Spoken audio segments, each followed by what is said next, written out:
Hey, welcome back to Theo's Coffee Break podcast for the second part of this 10-week series that I am doing, talking about how to transform your life, inspired by the crests in Digimon. In today's crest, we are talking about the Crest of Knowledge, where I'm going to introduce you to my friend Izzy and Tentamon. So, if you would like to learn more about knowledge, the importance of sharing, how knowledge can actually build community, and the importance of curiosity, I would really encourage you to come on over and check into this week's coffee break, because Izzy and Tentamon's story, to me, was a bit understated. And for a lot of people, we already think we know, knowledge is power. And the more that you know, the more leverage you have in conversation or business or whatever it is that may be. But to me, in what Digimon showed us and Izzy's story, knowledge isn't about power. It's actually about helping one another and serving others and creating something that we may not have been able to create on our own. And it also gives us a different perspective on innovation. And it also gives us another perspective on how to be a better friend with the knowledge that we have, while also respecting the person in front of you and the knowledge that they have, right? Because we learn from each other, and that's how opportunities are created. So come on over for this week's episode of Theo's Coffee Break, where we dive in deep into the Crest of Knowledge and where I share the value in how to transform your life with the knowledge that you have already today. All right, I'll see you there. And in the episode, there'll probably be some knowledge in the title. Okay, I'll see you there. All right, I'm turning off the light and I'm turning off the phone. And now, thank you for being here today. This 10-week series is really about me helping you transform your life so that we are prepared for anything that can come our way.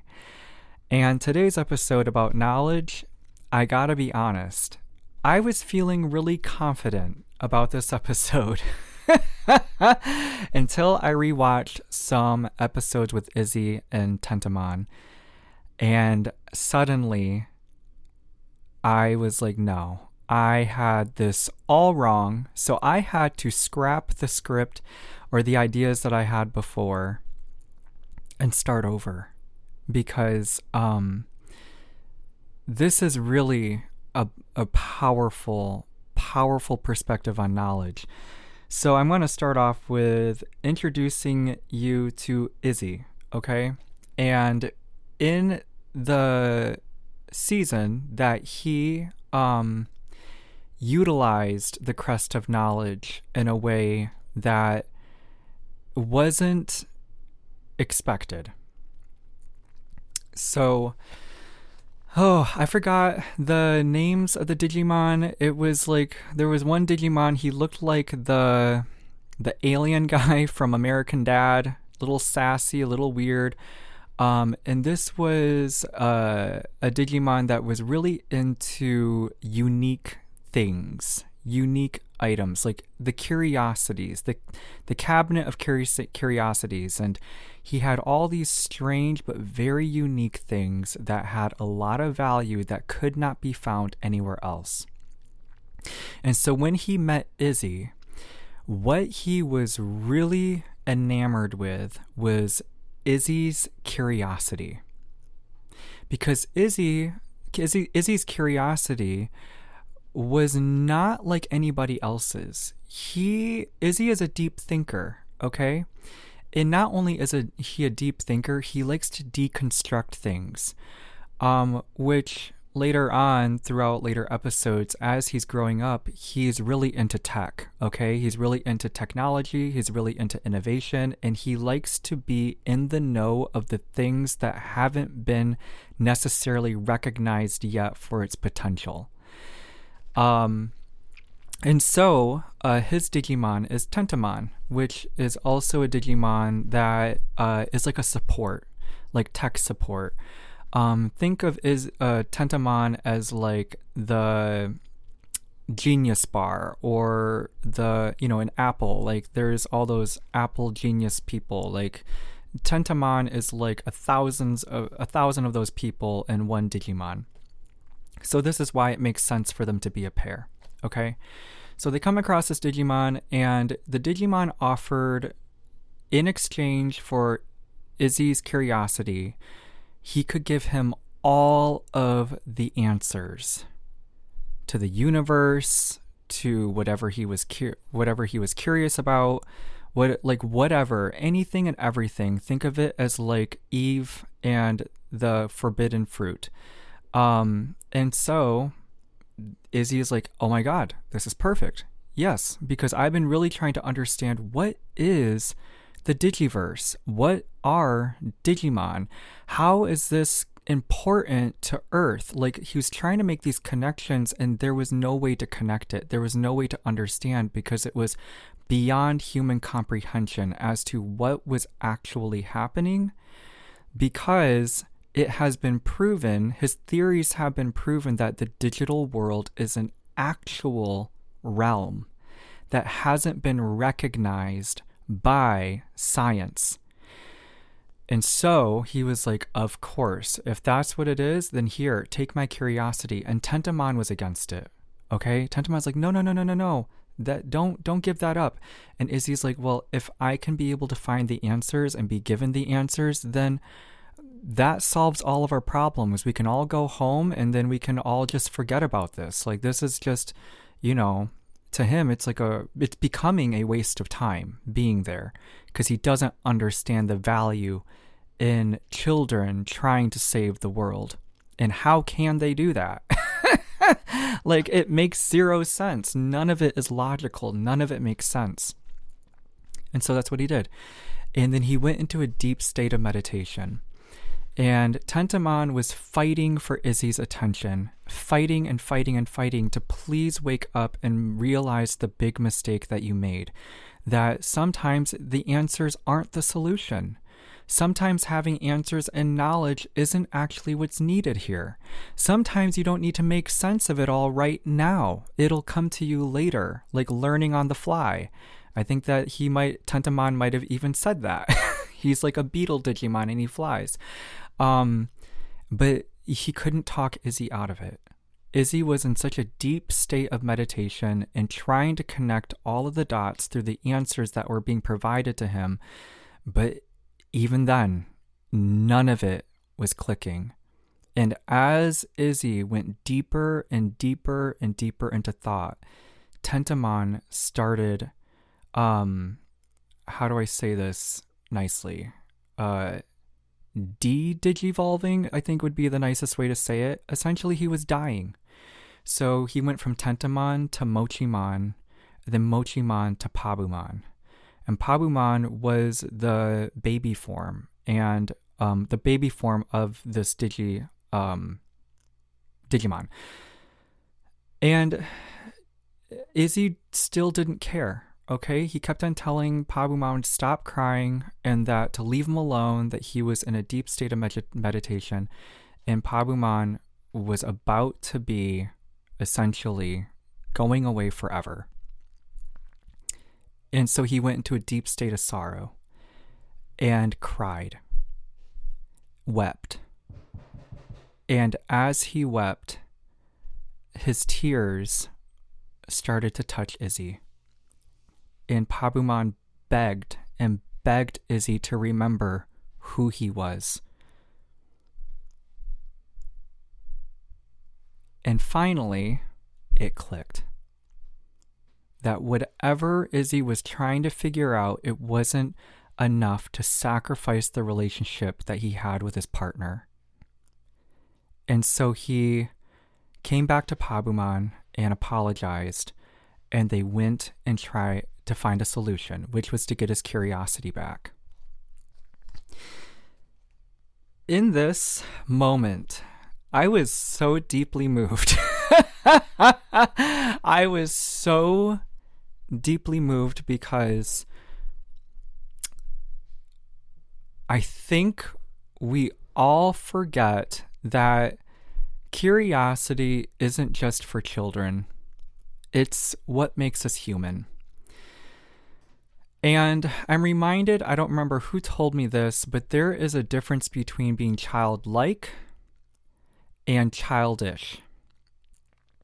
Childlike wonder is something that stays with you throughout your entire lifetime.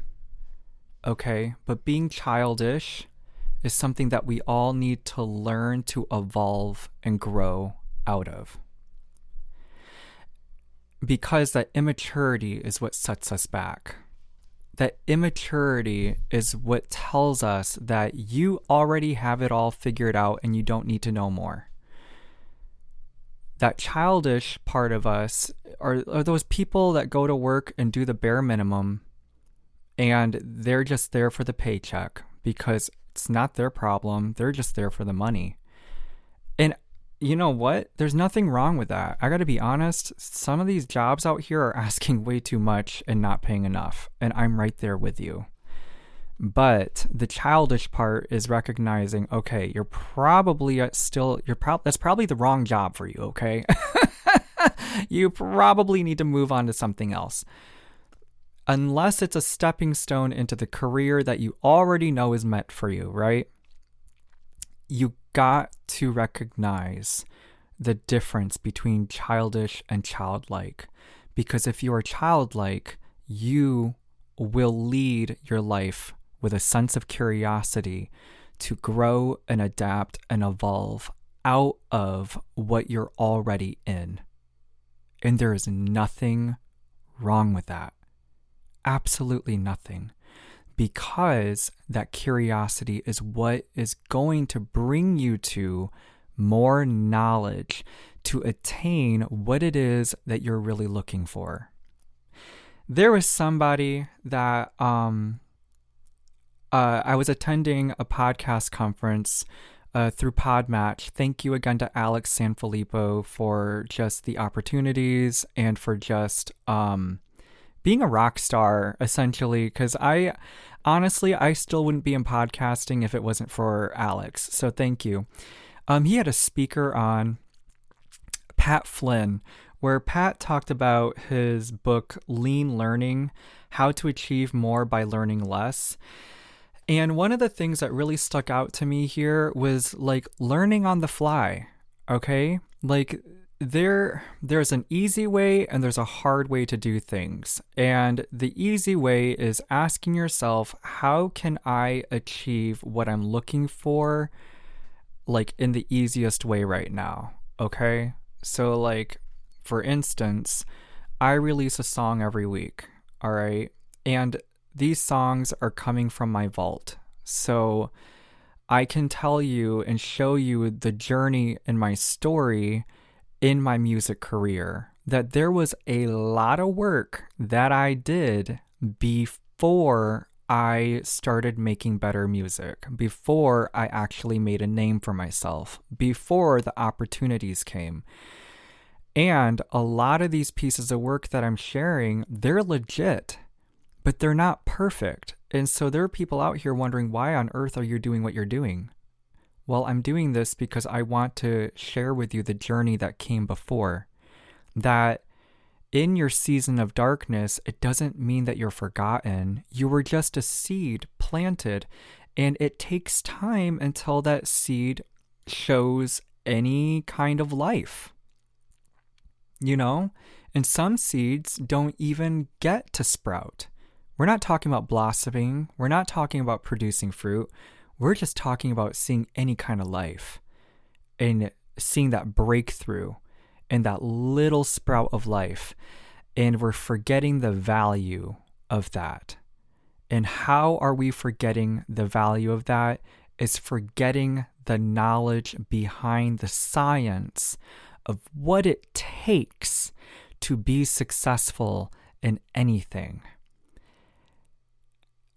In your season of patience, while you are patiently working on something and putting in that effort, that consistent effort that may not be showing you the results that you want to see, you need to know that it is working, that it is allowing you to grow. And it's allowing you to grow enough so then you can sprout. Right? So, with that, we have to learn that we share our knowledge to serve others without expectation. Okay? And a part of sharing knowledge is showing you the failures that paves the way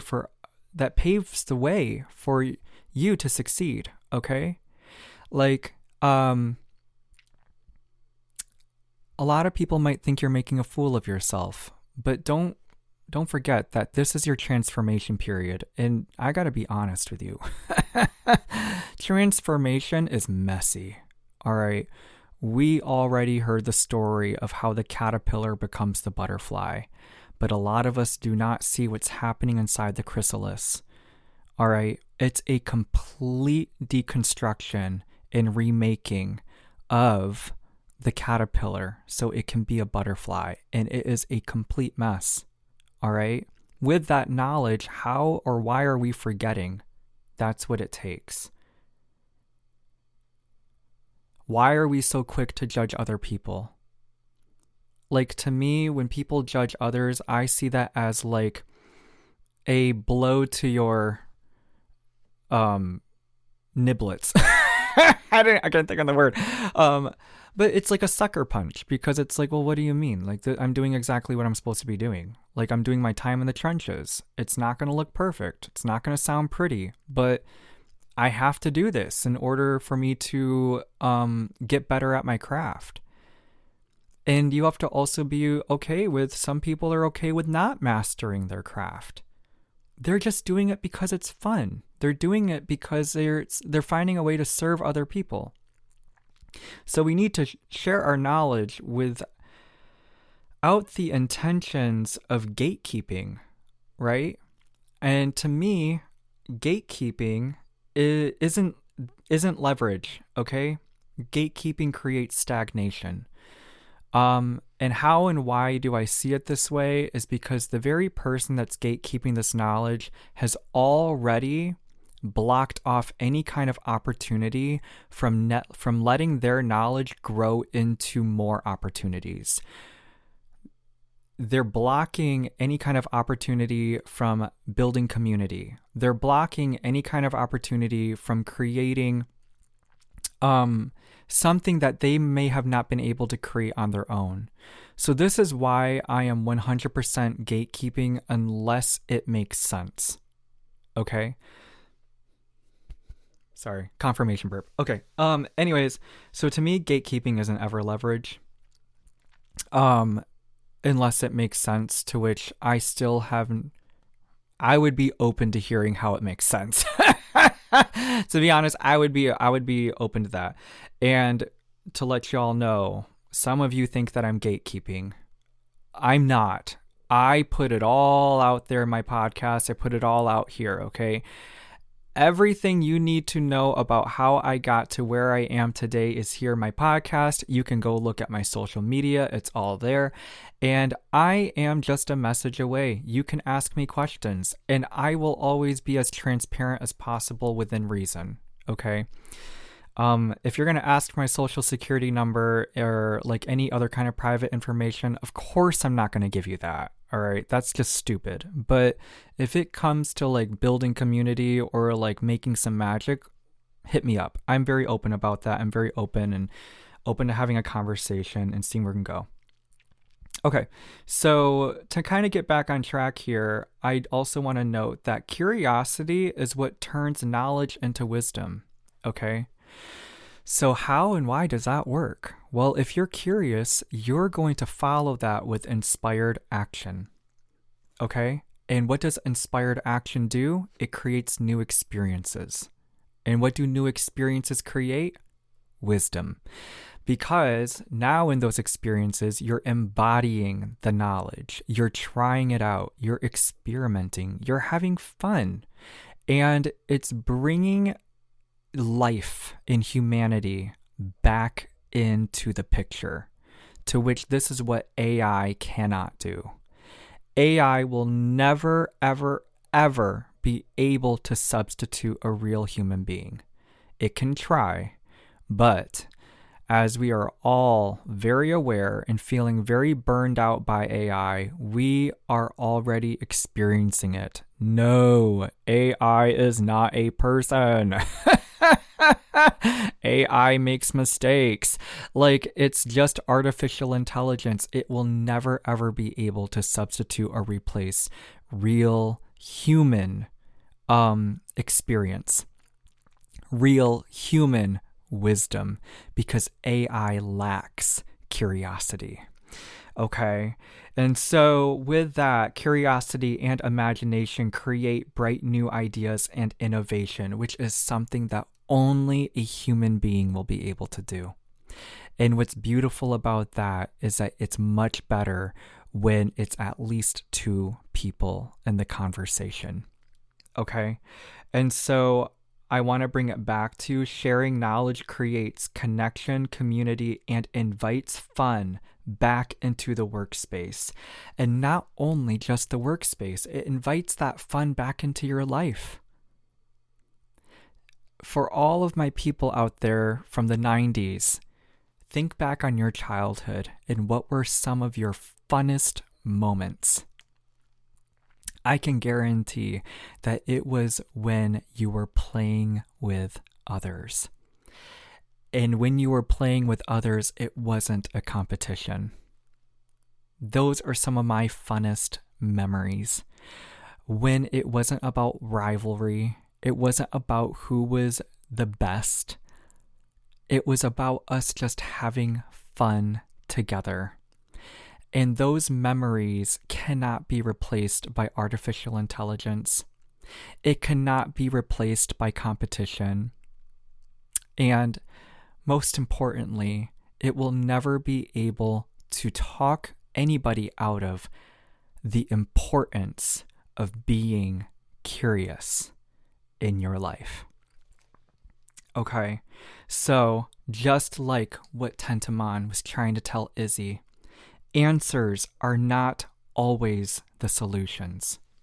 However, your curiosity is going to be what brings you to that creative blended solution that you would not have been able to figure out just from knowledge alone. All right, so let me see here. I want to just double check. Okay, yeah. Thank you for coming into this week's Coffee Break podcast. And thank you to everyone who is excited about this 10-week transformation, this how to transform your life, inspired from the Crest and Digimon. The best way you can help me right now is by rating my podcast. Rate it. Give it 1 star, give it 5 stars, leave a little comment, leave a little review.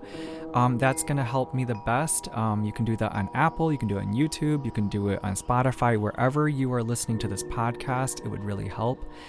And before I let you go, I just want to remind you that you miss out on every opportunity given to you if you are seeking perfection.